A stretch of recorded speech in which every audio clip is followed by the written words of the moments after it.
Barcelona youngster Gavi underwent ACL reconstruction and lateral meniscus repair. Typical return timeline here is around 7 to 9 months for elite footballers, but there is research showing that for players under 25, returning before 9 months can lead to significantly increased injury risk.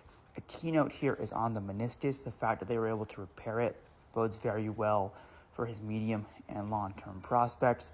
In the video below, you can see a full example of ACL reconstruction using the hamstring graft.